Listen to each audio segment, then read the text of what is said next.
Muy buenas, mis queridos hermanos, mis queridos amigos, seguidores del Instituto Rushduni.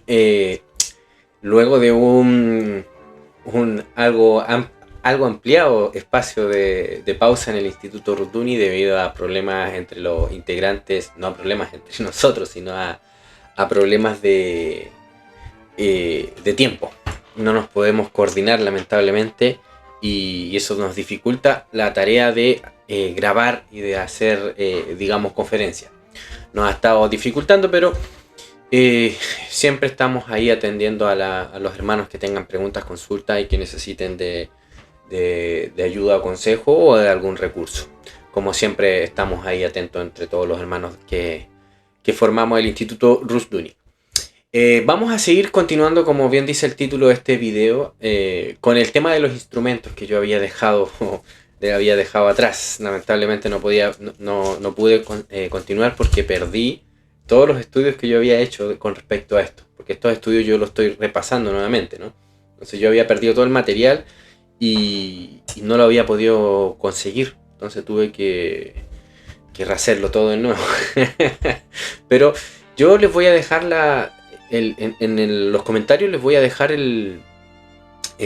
la diapositiva, y yo simplemente voy a hablar de este tema.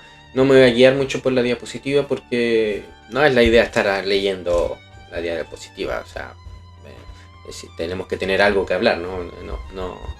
Para eso yo les mando la diapositiva y ustedes la leen. La leen en sus casas, ¿no? Pero va a ser como una pequeña guía, más que nada, ¿no? Entonces vamos a estar continuando con este tema de los instrumentos de juicio que tenemos como teonomistas, que aquí estamos presentando aquí en este espacio algunos instrumentos que nos sirven para poder hacer un análisis de la realidad o de los fenómenos que observamos en la realidad que Dios nuestro Señor ha creado. Entre esos instrumentos que nosotros vamos a tener, estas categorías que nosotros tendremos en nuestro pensamiento como cristianos, debemos tener, una de esas que es de importancia trascendental, nunca mejor dicho, es la realidad de que Dios es trascendente e inmanente, ¿no? Esa categoría importantísima en la que Dios nuestro Señor es el único que la ostenta al ser totalmente trascendente, ¿no? Trascendente de su creación. ¿Qué queremos decir con trascendente? Con trascendente nos referimos a que la divinidad, ¿no? La divinidad es totalmente otro de lo creado, o de todo lo demás, o de todo lo que existe. Él es totalmente otro, totalmente diferente. No existe nada en la creación o ningún otro ser, que todos los demás seres aparte de Dios nosotros sabemos que son seres creados, ¿no? Determinados por Dios. No existe nada que sea igual a Dios, ¿me entienden? Entonces Dios se separa de toda la creación, es totalmente otro. Otra cosa también importante que se desprende de esto mismo es la realidad de que Dios no comparte su ser con las criaturas, ¿no? No tiene una relación ontológica, podríamos decir, o de su ser, o de su persona, o como lo quieran ustedes ver, desde el ángulo que ustedes quieran verlo. No tiene ninguna participación alguna con el ser de la criatura, ¿no? No se confunden, es totalmente otro, aparte. Por eso es que nosotros no podemos pretender tener una chispa divina, porque no la tenemos, ¿no? Hemos sido creados a imagen de Dios, pero ya hemos discutido en el instituto y también en otras partes, varios hermanos, que la imagen de Dios en el hombre no es tanto que Dios es un ser divino, no, sino es su capacidad de ejercer dominio sobre la tierra, su capacidad de juzgar la creación, de someterla y de someterla en los términos de que Dios, nuestro Señor, ha dado en su palabra, en su revelación, ¿no? Por tanto, es un concepto o una realidad en el ser humano totalmente operativa y no tanto en el sentido de su ser como divino, sino que su hacer, ¿me entiendes? Cómo demostramos que somos hechos a imagen de Dios, no estando en una especie de contemplación, ¿no? En la que nos despojamos de todo lo que somos y empezamos a contemplar la divinidad, y en eso es que somos la verdadera imagen de Dios. No, la imagen de Dios en el hombre se ve en términos operativos, en lo que Él hace, ¿me entiendes? Eso es lo que las escrituras así nos lo revelan, ¿no? Lamentablemente por un tema de confusión con cosmovisiones paganas, los cristianos en la historia muchas veces han llegado a conclusiones erradas en las que dicen que la imagen de Dios en el hombre no tiene que ver tanto con lo terrenal, sino más con lo celestial. Y eso es completamente errado. La imagen del hombre tiene todo que ver con el hombre, y el hombre tiene todo que ver con lo terrenal, porque el hombre es una criatura. ¿Entiendes? El hombre no está entre la divinidad y la creación, o la criatura. No. El hombre es completamente criatura. No tiene nada de divinidad, ¿no? Esta es una de las implicaciones de que Dios sea completamente otro, de su trascendencia, ¿verdad? Al ser Dios trascendente, entonces podemos ver que el poder absoluto, la soberanía absoluta, y con soberanía queremos decir el legislador, el poderoso, el que determina, el que predestina, el que gobierna absolutamente, ¿no? La creación es trascendente, es Dios. El poder, por tanto, es trascendente, ¿no? No es en los términos hegelianos que es absolutamente inmanente. No. Pero ya vamos a ver que también Dios es inmanente, ¿no? Entonces, esto es importante tenerlo bien en claro, que Dios nuestro Señor es un ser totalmente trascendente, un ser totalmente otro, que se diferencia, pero también, al mismo tiempo que proclamamos esta verdad de que Dios es trascendente a la creación, a la criatura, y con criatura queremos decir todo lo que existe aparte de Dios, porque todo lo que existe de forma absoluta es creado por Dios. No hay nada que Dios, no hay nada que exista, ¿no? Y que Dios no haya creado. Solamente Él mismo, ¿no? Solamente Él mismo, pero no hay nada que exista aparte de Dios y que Dios no lo haya creado. ¿Entiendes la idea? Dios ha determinado todas las cosas. Eso es lo que sostiene el teísmo, ¿verdad? Entonces ahí ustedes pueden ver la definición. Con trascendencia queremos señalar que Dios es completamente otro en su ser y está más allá de lo creado, inaccesible a la criatura. No puede la criatura alcanzarle, ¿no? Y vamos a ver ahora lo que es el término inmanencia. ¿Qué queremos decir con el término de inmanencia? Pues así como Dios es totalmente otro y trasciende a su creación y su, digamos, su ser no se confunde con la creación, no se mezcla con la creación. No es como, por ejemplo, cuando uno se toma una bebida, cuando se hacen estos tragos de, no sé, el mojito, ¿no? La Cuba Libre, etcétera, que se mezclan ciertas sustancias, ¿no? Y en la mezcla esa se crea una bebida muy sabrosa, ¿verdad? No se puede confundir, no hay confusión. Dios es totalmente otro, puro, ¿no? Es totalmente y absolutamente aparte. Pero al mismo tiempo, Dios nuestro Señor, como creador, sustenta a su creación. ¿Y cómo la sustenta? A través de su poder, ¿no? Que sostiene a la creación, la cuida, la gobierna, la juzga, ¿verdad? La bendice, la maldice según los términos de su pacto, en sus propios términos, ¿verdad? La gobierna, la predestina, de tal punto que no existen hechos en la historia, o que ocurran hechos, no existen hechos que sean brutos o que no tengan significado.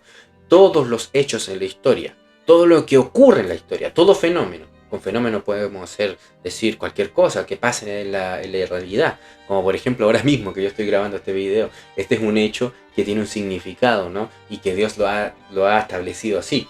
Que una ola se levanta una ola en el mar y termina en la orilla del mar. Ese es un hecho que también ha sido establecido por Dios. Así, todos los hechos en la historia han sido creados por Dios, y todos por tanto tienen un significado, un propósito. No existen hechos así al azar, brutos. Porque Dios nuestro Señor es el que ha creado todas las cosas y la sostiene, la sustenta la creación, la gobierna, ¿no? Con su providencia. Y por tanto, con inmanencia, ¿qué es lo que queremos decir? Que Dios, aun siendo totalmente otro, trascendente, ¿no? Trasciende a la criatura, Él se involucra con la criatura. ¿En qué sentido? En que la sustenta, la cuida, la gobierna, ¿no? La bendice, al mismo tiempo también la juzga, ¿no? la juzga como, por ejemplo, no necesariamente en términos de juicio de castigo, sino que también la juzga como buena. ¿Se acuerdan Génesis capítulo 1, donde el Señor al terminar los días de la creación dice que vio todo lo que había hecho y vio que era bueno en gran manera, era buenísimo, ¿no? ¿Mm? Era perfecto, era bueno, era justo. Pero también la juzga con respecto a la acción del hombre, ¿verdad?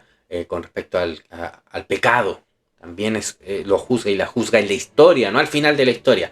En la historia, Dios nuestro Señor está operando, trabajando, obrando, ¿no? En la creación, trayendo juicio, ya sea para bendición o para maldición, dependiendo en la circunstancia en la que la nación, el pueblo, la asamblea, la familia o el individuo esté respecto al pacto. Si está quebrantando el pacto, pues sabemos que tendrá las maldiciones del pacto. Si está en obediencia al pacto, pues vemos, según Deuteronomio capítulo 28, Levítico capítulo 26, tendrá las bendiciones del pacto, ¿verdad? En la medida en que Dios lo determine. Esto no es matemática. Esto no es una cuestión de, mira, si tú haces estos pasos con tal intensidad tendrás tal bendición. Y si le haces con más intensidad tendrás más bendición. No. Dios, nuestro Señor, es el único que tiene la facultad y el derecho de estipular cuál será el juicio, la condena o la bendición, ¿no? Por eso es que no todos son bendecidos de la misma manera y no todos son condenados de la misma manera directamente por Dios, ¿verdad? No todas las naciones son juzgadas de la misma forma por Dios y no todas las naciones son bendecidas de la misma forma por Dios, ¿ya? Entonces ahí, como ustedes pueden seguir la lectura con inmanencia, queremos señalar que Dios sostiene, gobierna y dirige en su providencia a la creación personalmente a través de su omnipotencia y omnipresencia, ¿ya? Solo Dios posee, por tanto, la inmanencia y la trascendencia. ¿De qué cosa? Pues del poder, del gobierno, de la predestinación, ¿no? Del juicio absolutos. En términos absolutos, solo Dios posee la trascendencia y la inmanencia. Y solo Él la controla de forma absoluta. No hay ninguna agencia, ninguna criatura que pueda reclamar para sí, ya sea tener ese poder absoluto, como por ejemplo el Estado en nuestros días, que reclama ser soberano, ¿no? Y por tanto reclama poseer la inmanencia, negando cualquier tipo de trascendencia, porque en él reside el poder, ¿no? En el Estado supuestamente, y eso no es más que una blasfemia, ¿verdad?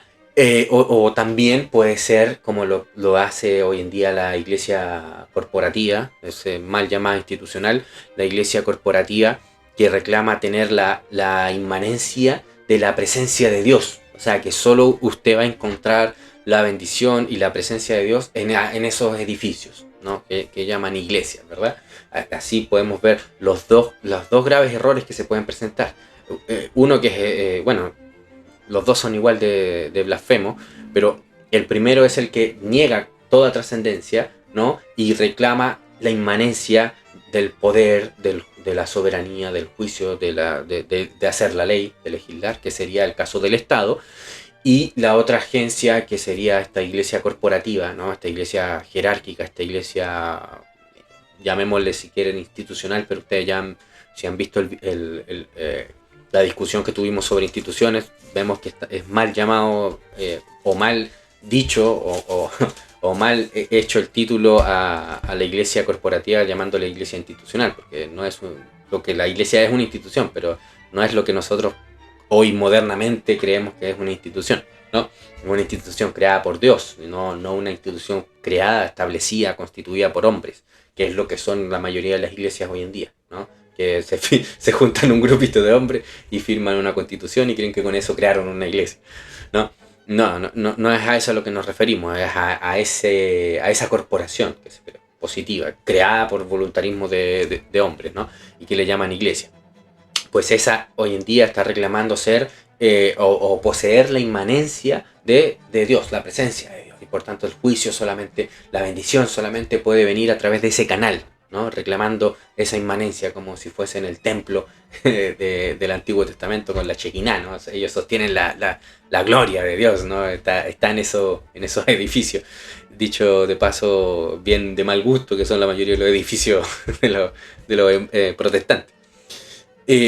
Bueno, solo Dios entonces, con esto declaramos que solo Dios posee la trascendencia y la inmanencia sobre la creación, ¿no? Solo Dios es soberano, solo Dios tiene el poder absoluto, ¿no? Y solo Él lo maneja, nadie más, no lo delega. Él como dice el profeta Isaías, Él es celoso de su gloria, ¿no? Y no la dará a nadie se la dará, ¿verdad?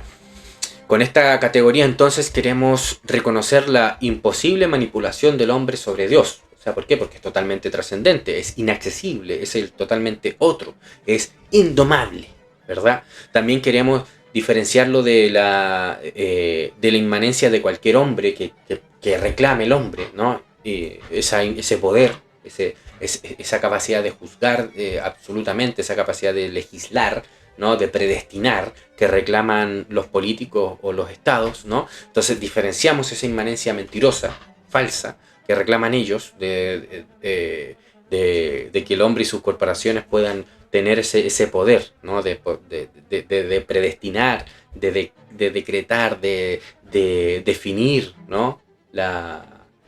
O de determinar la ley. Esa es la idea. Y por otro lado también no queremos decir que vamos a clasificar a Dios, sino que Dios se clasifica a sí mismo como único, trascendente e inmanente a través de su revelación, ¿no? Los cielos cuentan la gloria de Dios, ¿verdad? Y nos muestran que hay un Dios que es completamente trascendente a su creación, ¿no? Y eso es básicamente, ¿no? Por tanto, podemos clasificar verdaderamente como blasfemia cualquier prerrogativa, cualquier reclamación de trascendencia o de inmanencia por parte de la criatura. Aunque a menudo, por supuesto, nunca se va a reclamar, muy difícilmente se va a reclamar trascendencia por parte de la criatura, sino que se va a reclamar es la inmanencia negando la trascendencia. Esto es que el ejemplo que hemos dado ya, el Estado que reclama para sí tener el poder, ¿no? Si cuando se habla de el poder está en el Estado, ¿verdad? El poder, a tal punto que incluso supuestamente dividen el poder en tres poderes distintos, pero eso es un cuento chino, ¿verdad? Porque sabemos por la revelación misma y por la verdad divina que Dios es un ser simple, no dividido, ¿no? Que si se dividiera, habría conflicto dentro de la divinidad, pero Dios es un solo Dios, ¿no? En tres personas, pero es un solo Dios, hay una unidad perfecta, ¿verdad? Es la simplicidad de Dios que se le llama en la teología, ¿verdad? Que hace que Dios sea uno e indivisible, ¿no? Y por tanto su ser no tiene conflictos internos, ¿no? A diferencia de los estados que sí tienen conflictos internos, ¿no? Que los políticos se pelean unos con otros, pero a la hora de defender esa mafia del Estado, pues sabemos que se van a replegar, se van a unir y todos van a defender unánimemente al Estado, ¿verdad? Porque de eso dependen los políticos, de esa ficción. Pero bueno, ya vimos entonces la trascendencia y la inmanencia, ¿ya? Vamos a ver un segundo concepto y después lo terminaremos y seguiremos en otro video, ¿ya? Para no alargarnos tanto. Vamos a hablar ahora de la infalibilidad. ¿Qué quiere decir infalibilidad? Es una palabra un poco complicada, una palabra a lo mejor no muy usada hoy en día. ¿Saben por qué no es muy usada hoy en día esta palabra? Básicamente porque es una palabra que evoca presuposiciones o realidades religiosas, ¿verdad? Entonces, como en nuestros días tan antirreligiosos, ¿no? Tan seculares, supuestamente, ¿no? En la fachada, ¿no? En la fachada tan antirreligiosos, pero son tan o más religiosos que los cristianos, ¿no? O que los budistas, o que los islámicos, ¿no? Solo que su religión es la humanista, ¿verdad? Y su religión niega cualquier trascendencia. Entonces hoy en día lo que hacen los seres humanos es decir que religión es aquello que establece una trascendencia, que define y determina todas las cosas. Y la no religión es aquello que niega la trascendencia y establece la inmanencia del hombre, que es el que define y determina todas las cosas. Eso es básicamente la distinción que se hace en términos modernos de lo que es religión y de lo que no es religión, ¿no? Y por eso es que los paganos se esfuerzan por diferenciar a la filosofía de la teología. Y la base de esto es que la filosofía niega cualquier trascendencia, ¿no? y la filosofía la determinan los hombres a través de sus investigaciones y de sus ideas, ¿verdad? Entonces, la filosofía, el saber, la sabiduría, ¿no? Nace del hombre, ¿verdad? Esa es la idea de la definición moderna de lo que es filosofía. Y estos filósofos lo que quieren hacer es separarla de la religión. ¿Por qué? Porque la religión, que es una filosofía y es la verdadera filosofía, el elemento que tiene, que la distingue de estos filósofos, es que tiene un elemento de trascendencia. ¿Entiendes? Y al incorporar este elemento de la trascendencia, y más encima una trascendencia personal, ¿no? Al incorporar este elemento, entonces es catalogada como religión. Y al ser catalogada como religión, ya los filósofos dicen, yo no discuto temas de religión porque yo lo mío es la filosofía, ¿no? Y así se la sacan. Así se la sacan. Pero esto es un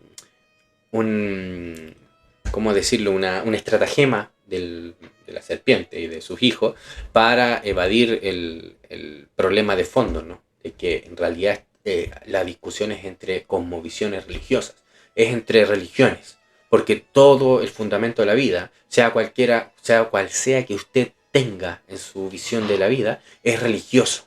No existe una cosmovisión no religiosa de la vida, ¿no? Claro, si defines como religiosa aquella visión o cosmovisión de la vida que introduce en su cosmovisión como fundamento un ser trascendente, que en este caso sería Dios, si defines eso como religión y no religión aquel que no establece una entidad trascendente para determinar la realidad, pues eso es una visión religiosa, eso es lo que está negando a que estás diciendo que simplemente Dios no es trascendente, el Dios de tu cosmovisión, sino que el Dios es totalmente inmanente y en este caso, según los filósofos modernos, ateos o que niegan la existencia de Dios, pues el hombre sería Dios el que determina las cosas, ¿verdad? En ese caso la inmanencia es total y se niega totalmente se niega la trascendencia. Espero que se me haya entendido todo lo que he hablado. Entonces, este término infalibilidad, como evoca esa idea de religión, entonces no se, nominalmente no se menciona, pero nominalmente no, nada más. No es que no esté operativo, está totalmente operativo. Por ejemplo, ya no se usa la idea de que, por ejemplo, porque es religioso, totalmente religioso esto, la declaración de que la escritura es infalible y por tanto ella es la que determina la realidad.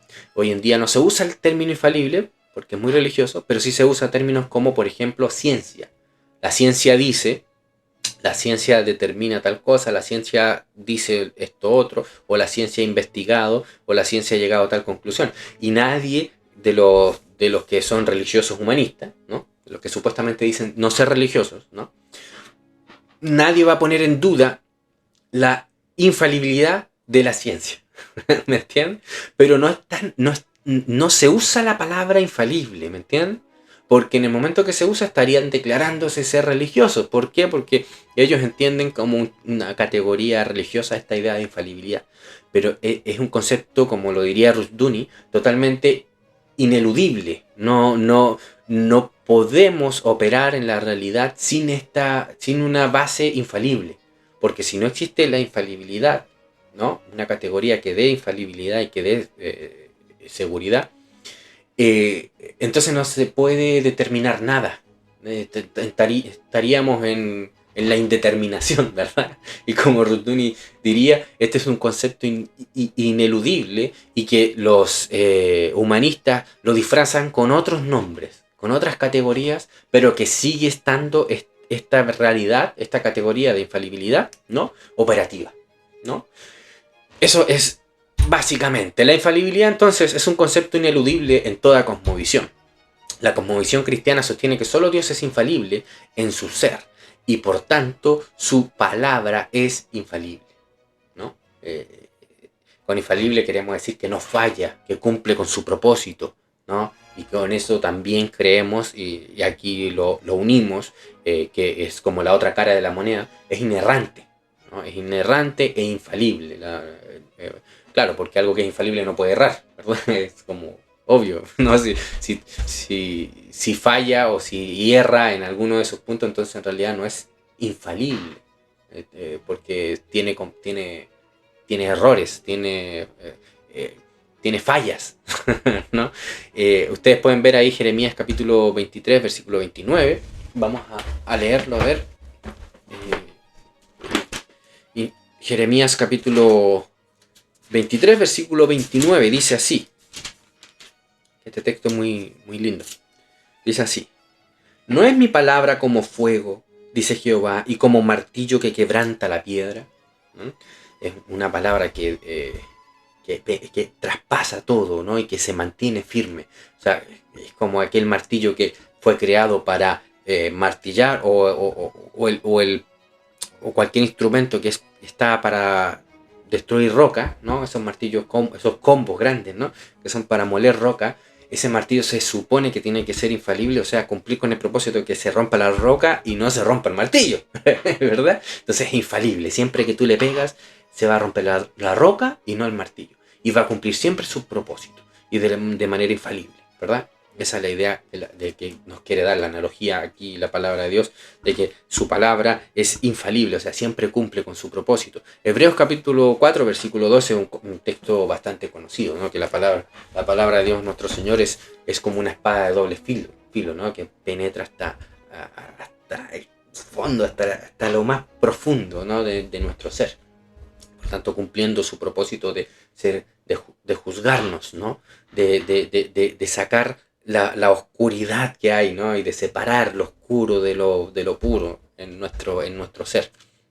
Y el apóstol Pablo diría que la escritura es inspirada por Dios y útil, ¿no? Para el propósito por el cual ha sido dada, ¿no? Que es para nuestra vida. Nuestro Señor Jesucristo diría que no solo de pan vivirá el hombre, y la ley de Moisés lo dice así: no solo de pan vivirá el hombre, sino de toda palabra que sale de la boca de Dios, ¿no?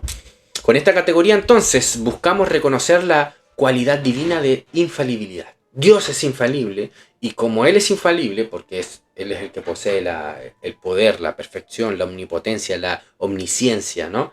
Él es el que Él posee Él es el absoluto, y al ser el absoluto y ser trascendente, al mismo tiempo es inmanente, ¿no? Y una de sus obras que ha hecho en la creación, ¿no? Una de sus grandes obras para nosotros, dignas de adoración para Él, es traernos su revelación, su palabra, ¿entiendes? Y esa palabra, ¿no? Hereda, como yo he dicho en otras partes, hereda la cualidad, la virtud divina, la virtud de Dios, ¿no? Del ser de Dios. Porque hereda su naturaleza, por decirlo así, ¿no? Aunque hay algunos hermanos que no les gusta decir que Dios tiene una naturaleza, ¿no? Porque por unos términos, por cómo se define la palabra naturaleza, pero para que se entienda, ¿no? De forma análoga, la palabra de Dios hereda la naturaleza divina. Y por tanto es infalible, es perfecta, es omnisciente, es omnipotente, ¿no? Cumple con el propósito por el cual ha sido entregada, como diría el profeta, ¿verdad? Entonces se reconoce esta cualidad divina de la escritura, ¿no? Y de la infalibilidad también, ¿no? Y de la misma escritura, porque la escritura es infalible. Entonces reconocemos que Dios es infalible, y por tanto todo lo que Él hace es infalible. ¿Entienden? ¿Comprenden la idea? Y este concepto de infalibilidad solo está en la divinidad. Y como la divinidad es trascendente, no puede estar en la creación. ¿Entienden? No, porque recordemos nuevamente la categoría anterior, trascendencia e inmanencia de la divinidad. El Dios, al ser trascendente, es completamente otro, no se confunde con la creación. Al no confundirse con la creación, no hay nada en la criatura que tenga parte o pizca de la naturaleza de Dios o de la virtud de Dios. ¿Me entiendes? Ya vamos a hablar en algún momento, se va a hablar acerca de los atributos que se le llama en teología los atributos comunicables. Ya vamos a discutir ese tema y vamos a ver que eso no significa que nosotros, porque compartamos algunos atributos que son divinos, no quiere decir con ello que tengamos una divinidad en nosotros, compartamos el ser divino de Dios, no tiene nada que ver eso, ¿no? Ya se va a discutir en su momento cuando tengamos, si Dios así lo quiere, estudios de teología, ¿no? Y si ustedes también lo quieren, ¿no? Entonces, al reconocer esta idea de que Dios es totalmente trascendente, pero al mismo tiempo inmanente, y no se involucra, o sea, su ser no se confunde con la creación, pero sí Él se involucra con su creación, podemos entender que la infalibilidad solamente está en Dios y no en la criatura. ¿Me entiendes? Entonces no hay nada, ningún fenómeno, ningún ser puede tener infalibilidad. ¿Comprenden? De ahí es que la categoría sea absolutamente necesaria, pero también debemos dejar en claro y se debe entender muy bien que la criatura no puede tener infalibilidad. La criatura siempre va a ser falible porque es criatura, no porque está caído el hombre. Ojo con esto, no porque el hombre esté caído es falible, no. El hombre es falible porque es criatura. Ojo con eso, no es criatura. Lo que no quiere decir que ser falible es algo malo, no tiene nada que ver. No confundamos las cosas, ¿verdad? Solo queremos reconocer que la cualidad de infalibilidad le pertenece solo a Dios, ¿no? Y Dios, por supuesto, ha hecho necesaria en su creación y en la realidad que Él ha creado, necesario esta categoría de infalible, ¿verdad? Pero la infalibilidad es aparte del hombre y el hombre sí puede ser guiado por esa infalibilidad, que es Dios, su palabra, su pacto, ¿verdad? Esa es la idea que yo quería aquí plasmar. También debemos, con esta categoría, buscamos diferenciar al hombre de la divinidad, reconociendo que el hombre es falible por definición, no por causa de la caída, ¿no? La caída simplemente, la caída trajo el pecado, pero no trajo la idea de que el hombre es falible, no, porque ser falible no necesariamente es ser pecador, ¿no? Adán, por supuesto, pudo haber cometido errores de cálculo, se le pudo haber olvidado cuando, no sé, estaba anotando los nombres de los animales y después se le olvidó cómo es que se llamaba ese animal, entonces tuvo que recurrir a su librito, ¿no? Y a lo mejor contó 100 animales y eran 101, ¿no? Y se equivocó en su cuenta. Yo estoy aquí divagando lo que podría haber pasado, a lo mejor nunca pasó eso, pero sí estaba en el hombre cometer errores, ¿no? Era falible. Y por último, con esta categoría buscamos clasificar la palabra de Dios, ¿no? Como la única palabra infalible en virtud de que es una revelación escrita de la divinidad, ¿no? Una revelación traída por la divinidad. Y por tanto, como dije al principio, ella hereda, ¿no? Hereda las virtudes, ¿no? De aquel que la entregó. En otras palabras, y esto es súper fácil de comprender, es que no podemos separar la palabra de Dios. Así como usted no puede separarme a mí de lo que estoy diciendo en estos momentos. ¿Me entiendes? Yo no puedo decir, no sé, si alguien me acusa en estos momentos que dije alguna herejía, supongamos que en esta, Dios no lo permita, pero supongamos que en estos estudios se me escapó alguna herejía y yo la sostengo, y en un momento alguien me denuncia y dice, no, pero es que tú dijiste esto. Y yo digo, sí, pero es que eso fue lo que dijo mi boca, pero no yo. ¿Me entiendes? Eso es lo que mi palabra dijo eso, pero no lo confundas conmigo. No, ¿me entiendes? No, sería una excusa bien estúpida, ¿verdad? De mi parte. Sería bien necio si yo haría tal cosa, ¿verdad? Y no sería una excusa legítima ni aceptable, ¿verdad? Con esta analogía yo lo que quiero hacer ver es que eh, si yo digo algo que está errado es porque yo estoy errado y por tanto yo soy falible, ¿me entiendes? Yo me equivoco. Cometo errores. Y mi palabra siempre va a heredar esa naturaleza humana que tengo, ¿verdad? Que cometo errores. Pero en Dios, por supuesto, su palabra hereda su naturaleza y nunca va a cometer errores, porque su palabra no se puede separar de él, ¿me entiendes? Es su revelación. Esa es la idea a la que quería llegar con esta categoría, ¿verdad? Y por tanto, todo hombre siempre va a actuar conforme a la infalibilidad que esta categoría va a actuar conforme a esa categoría que él tenga. Y a la definición que él tenga de esta categoría, mejor dicho, a quién le atribuye esta categoría. Por ejemplo, muchos hoy en día, basados en la ciencia, actúan según lo que les dice la ciencia, ¿no? Si la ciencia dice que ponerse un ajo en el sobaco trae beneficios, pues lo va a hacer. ¿Me entiendes? Porque le otorgó infalibilidad a la ciencia y la ciencia no se va a equivocar para él. Y él, por tanto, va a actuar conforme a la palabra de lo que se le presenta como ciencia, ese Dios falso que se presenta hoy en día, ¿no? Y no tiene nada que ver con el verdadero conocimiento, es un ídolo, ¿no? Ya en algún momento hablaremos de las abstracciones, creo que ya lo hemos hecho también, ¿no? Pero ya hablaremos de las abstracciones Dios mediante. Lo pueden ver ustedes en mi canal del Derek, ahí pueden ustedes analizar o saber este tema de las abstracciones, que también lo he tratado ahí. Bueno, mi hermano, espero que les haya quedado claro estas dos categorías, ¿no? Ya vimos la categoría de la trascendencia y la inmanencia, una categoría importantísima en nuestro pensamiento y juicio de las realidades. Y por supuesto los invito a que la puedan desarrollar más leyendo literatura teológica sobre estas distinciones, y además de ello no encerrarse en la idea de que Dios es trascendente e inmanente meramente, sino ver las implicaciones de ello, como aquí más o menos intenté desarrollar un poco, porque esto tiene muchas más implicaciones, ¿verdad? Una de las implicaciones que vemos es que la categoría infalible, que es un concepto ineludible, solo puede estar en Dios, ¿no? Pero no es que está aparte de la creación y por tanto nosotros no operamos, no vivimos en términos de la categoría infalible, la categoría de infalible, sino que sí trabajamos en eso. ¿Por qué? Porque Dios es inmanente, se nos revela, nos da en la realidad verdades que son autoevidentes, ¿verdad? Como por ejemplo que, por decir una cosa, ¿no? Dos cuerpos no pueden estar en un mismo lugar en un mismo momento.